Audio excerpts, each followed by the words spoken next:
I would literally wake up in the night from a sound sleep as I rolled over and felt my stomach being eaten away by the booze. I'd be driving my car and I'd get up in the morning and go out and look to see if my car was there and wondering how I got home. Being carried out of a house on several occasions because the house was on fire because I tried to cook something when I was drunk and then passed out. Stuff was still cooking. This is The Bottom Line. I'm Gary Thiemann in Hollywood. The following story is a drunkalogue, a real story about the way it was for Don V. as a practicing alcoholic in the United States Navy. A lesson about the myths, misconceptions of what it's like to be an alcoholic. My name's Don, and I'm an alcoholic. I found out I was an alcoholic several years ago when I began looking at my life and how alcohol had affected me. During my drinking, for a period of about 9 years, I was really mixed up and confused and lost individual. I used to believe that I had a drink to talk to people, to dance, to feel good about myself, and to feel like I had people in my life. When I first started drinking, it was with a bunch of people who were 35, 40 years old, and I was about 14, 15, 16 years old. I did this because people used to make fun of me as I was growing up and telling me I was dumb and stupid and mental case and make fun of me, flip coins to see whose team I was going to be stuck on, and things like that, so I couldn't hang around with people my own age. So I sought out hanging around with adults, and the things that adults do is drink. Well, they told me as long as I drank and didn't tell my folks where I got the booze, then it was okay to drink with them. And the next thing I knew, I started my road to drinking. And on my way to becoming an alcoholic. Because in the beginning, I found out that alcohol made me feel good. I could do things, and I could get away with things that I didn't feel comfortable doing when I was sober. I had a lot of problems with my drinking because it allowed me to reach out to people and to become a part of people's lives because I wanted to be loved and cared for so much. I had a lot of people who liked me for what I was, or so I thought. But reality was they liked me because I spent money on them, because I gave them things, or because I did things for them just so they would like me. Not because they liked me for me or what I had to offer, but for the strings that are attached or the things that I could provide for them. I always sought out people who I thought had less than I did because they were always appreciative, and I could feel like they needed me, when in reality it was I who needed them. I used to have to try to prove how people loved me and whether they cared about me or not. And there were a lot of times that I was riding in a vehicle as a passenger going 100, 110 miles an hour down the road, and I would try to open up the door and jump out to see if my friends cared enough to pull me back in. There was at one point in my life that I had put my head in a noose and pretended to hang myself to see if somebody would say that they loved me and cared for me. And in a drunken stupor, I had lost my balance, and they had to break the door down and get me out of the noose because I was too drunk to be able to stand up. I climbed onto cars and said, okay, if you're that mad at me, go ahead and run me over, with the car running and my head under the one wheel and my feet under the other. And being drunk and not being able to get out if they would ever put the car in gear and send me on my way.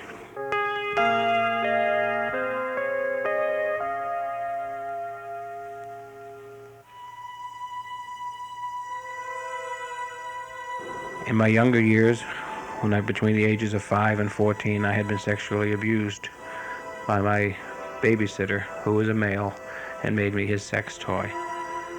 And therefore I had a lot of low self-esteem problems.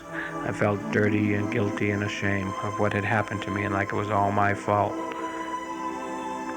I used to put a knife to my stomach and try to put an end to my life. But when I was pushing that knife in, it would be too painful, and I say, well, I'll show you another way. And I always reached out to others for the love and support that I wanted, that didn't know how to get. Because the people that were supposed to love me, or the people that I knew that cared about me, always wanted something extra. whether it was the sex or the money or the liquor or the cigarettes or whatever I could give to them. So it was a lot of questions about who I was, and what I wanted from life. And I didn't know how to get people to like me for me, because I ended up playing roles and pretending to be something that I wasn't. And it was real hard, because I began to believe these roles and believe that this is the person I am.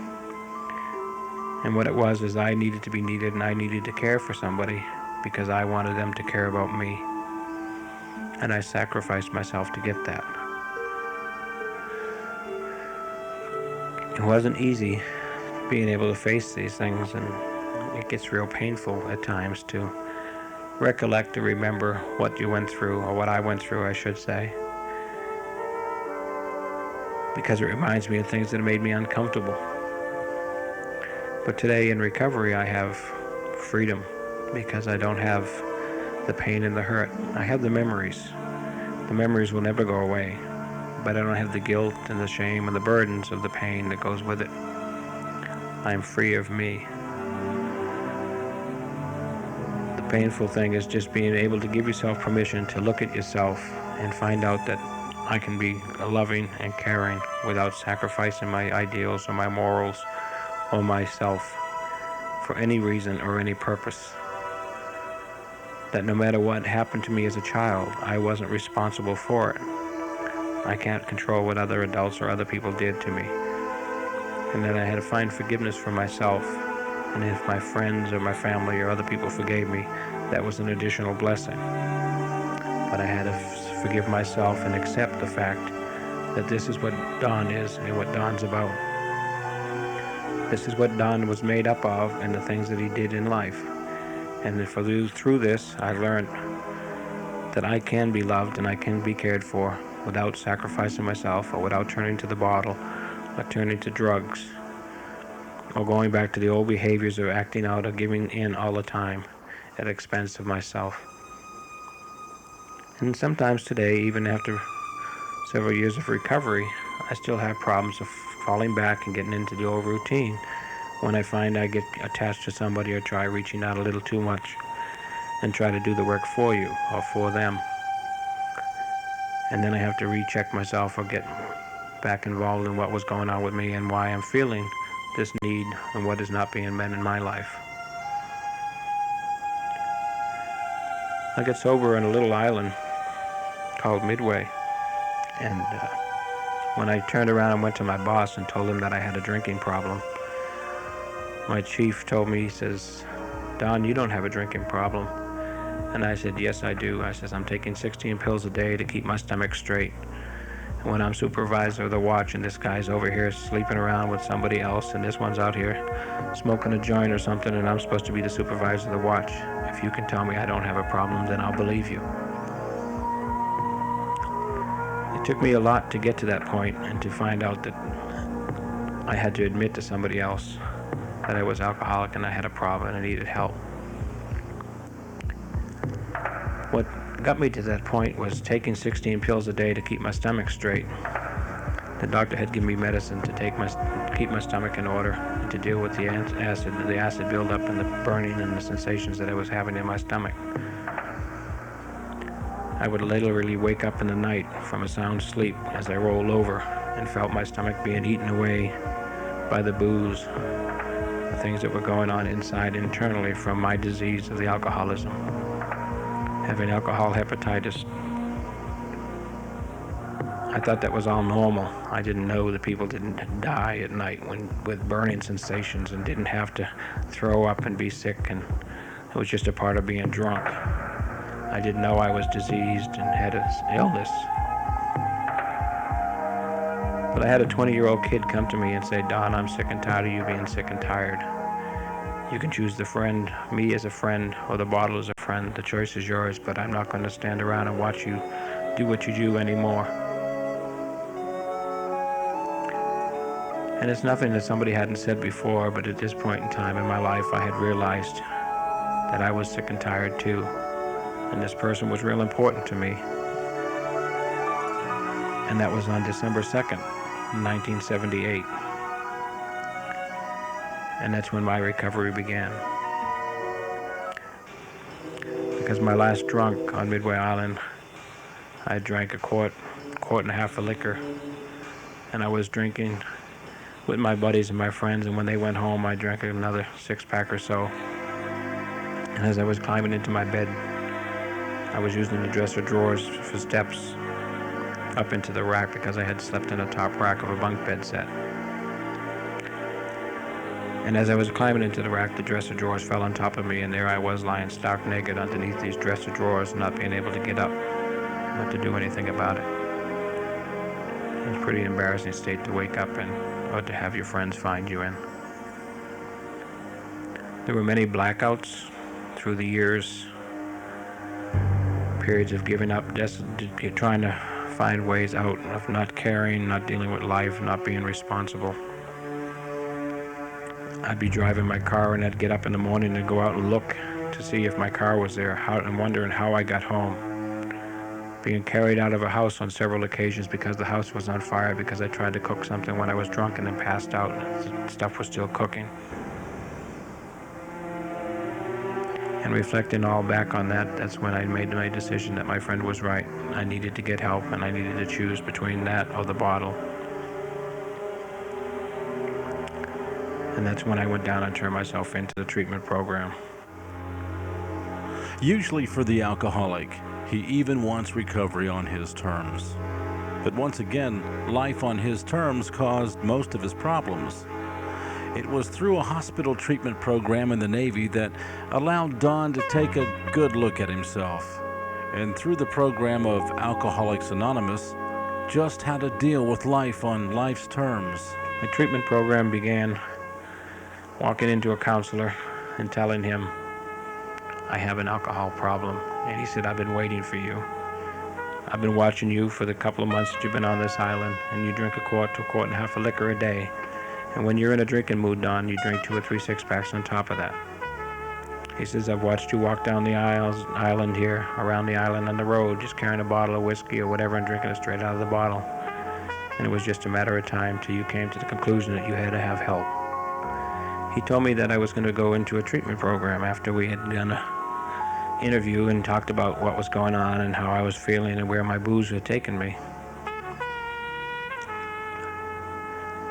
And I said, treatment program, when would this be? And how long is it? And he said, well, this is December 2nd. You'll go in treatment on Monday morning, December 5th. And my first words out of my mouth after that, as sick as I was, having taken 16 pills to keep my stomach in order in an hour and a half instead of the 24-hour period that they were prescribed for, was, wait a minute, Christmas and New Year's is coming. Let's wait till after the holidays before I get help. And he looked at me and he says, Don, do you hear what you're saying? You're in here asking for help, but you want it on your terms. You're sitting here in pain, your stomach feeling like a blender on high speed with acid just being churned around in it. And yet you want to put it off. If you're going to treatment, you're going to go now. And the next thing I said was, how long is treatment? And he said, 6 weeks. And my alcoholic mind started working and saying, 6 weeks. Let's see, December, January. If I go to treatment now, they won't give me my environmental leave in February. So I can't possibly go now. I have to wait till March. So here I am, an alcoholic who's sick, who's ill, who's tired, who hasn't got any real friends, a lot of acquaintances, people who I thought were important to me, asking for help, and then trying to put it off to suit my needs, to make sure that I could have a good time and I could do the things that I wanted to. Needless to say, I went to treatment on December 5th. Went into a rehab program for 6 weeks. Went to AA and found out about AA and Alcoholics Anonymous and what it meant. It wasn't Skid Row bums, it wasn't winos or park bench people or anybody else. It was people just like me, people who had learned to deal with life on life's terms. A higher power takes on different meanings in 12-step programs. That's why principles are always priority over personalities. A powerful friendship occurred between Kip, a fellow recovering alcoholic, and Don. But Kip's leaving taught Don to put his faith in a power greater than man, a higher power he chooses to call God. I completed treatment, went back to Midway Island.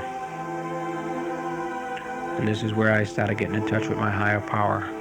My higher power, when I first started, was my best friend, the kid that told me he was sick and tired of me being sick and tired. I was with this person 16, 18 hours a day, telling him how I felt, expressing to him what was going on in my life, helping me to stay sober by just appreciating being around me and me being around him and sharing open, honest feelings. I used Kip and I spent the whole 3 months together. We worked together. We did everything together on that island. And then come time for him to transfer, I found out that you shouldn't use people for your higher power because they die or they fly away and transfer to new islands or new places, new duty stations. I had placed all my sobriety into this individual and he was leaving. I wasn't mad that he was leaving. I was upset because I had lost my friend. I had lost my sobriety and my mind at that time. And I needed to do something for me to make sure that I didn't go back to that bottle who had been my friend and never abandoned me. So I went back to my room in the barracks and I locked myself in my room for 3 straight days. And there were booze in the room because I had a roommate who still drank. And I would get in the room and I locked myself in there. And I would reach in the refrigerator to get a drink and Kip's face would keep popping up. And I'd say, "Get out of there, you SOB. I want a drink." And inevitably I would reach for the Coke or the juice and I would drink it. People from AA had came and I said, "No, go away. I need to do this on my own. Because if I don't make it now and I don't stand on my own 2 feet, then I'm never going to stay sober. I'm not going to make it." And began walking around the island and remembering what I had learned in AA, that by giving and sharing our own personal strength and hope, that we can stay sober, or that I can stay sober, and I can help somebody else in doing the same thing. My higher power at that point changed, and I began calling God my higher power. I had always taken God for granted in the beginning because he always watched over me and protected me. I mean, he got me home in my drunken stupors when I couldn't remember driving. He kept me from riding into walls when I wake up in the middle of the steering wheel and looking at a cliff coming at me. He kept me from burning up in the houses. He kept me from running, getting run over, or being hung. And he never stopped loving me and caring for me. And although I didn't always feel worthy of his love and care, he never abandoned me, and he was always there to carry me through the times when I couldn't do it for myself. And out on this tiny little island, there was a little chapel. And I used to walk by it, and I'd see the grass not being cut, and the litter and beer cans and everything being all over the lawn. And I would think of Mr. Macy, who was the caretaker of the church where I used to work, and say he'd be rolling over in his grave if he could see this place. So I cleaned up the churchyard and I cut the grass and everything, and I said, well, now I know what it looks like on the outside. Why don't I find out what it's like on the inside? And then I started going to church again. AA works, and talking to fellow alcoholics works. But you have to believe in yourself. And for me, that was real hard. But through God and through the program of AA and a lot of helpful people, I can believe in myself today. I can believe in the program today, and I can be sober today. Lord, I find myself needing you like I never have before. In all of the darkness around me, every day my hunger's growing more. It's clear to me now you are my only refuge, my port in a troubled sea. Help me to give my life completely to you and make me only what you want me to be. Lord, just keep the flame burning in my heart. Light my way with the fire of your spirit. Keep the flame burning in my heart and let it spread to whoever comes near it. Lord, just keep the flame burning in my heart.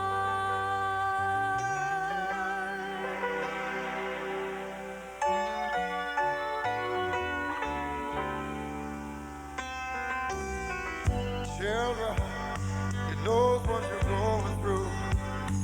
You suffered more than you ever know. Well, he's drawing us closer, yeah, closer to him. You'll be back soon. Whoa, whoa. You got to get ready to go. Well, there's no time for complacency. There's no room for compromise. Just walk straight and strong, 'cause it won't be long till we see us split peace the time. Lord, just keep the flame burning in our hearts. Light our way with the fire of your spirit. Keep the flame burning in our hearts and let it spread to whoever comes near it. Lord, just keep the flame burning in our hearts.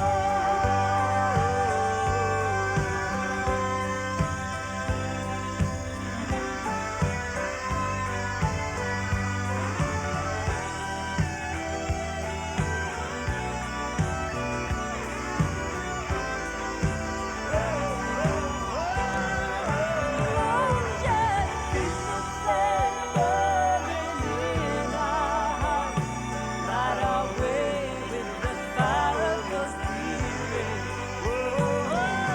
Keep the flame burning in our hearts and let it spread to whoever comes near it. Lord, just keep the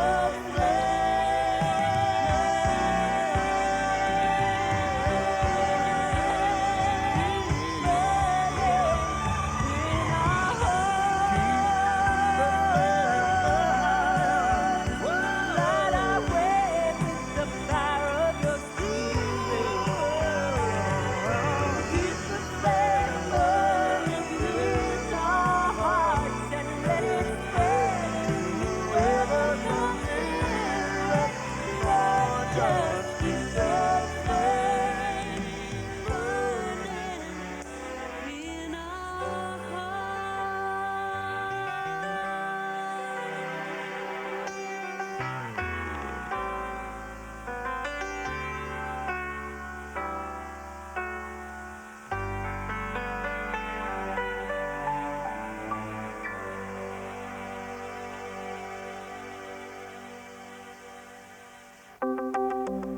You've been listening to The Bottom Line featuring Don V. Don, thanks so much for caring enough to share your message with us. It's because of people like you that we're able to pass it on and hopefully plant a recovery seed. This show is produced for Armed Forces Radio Worldwide. I'm Gary Thiemann. Until next time, God bless you and share the message, won't you? This has been a GRT production.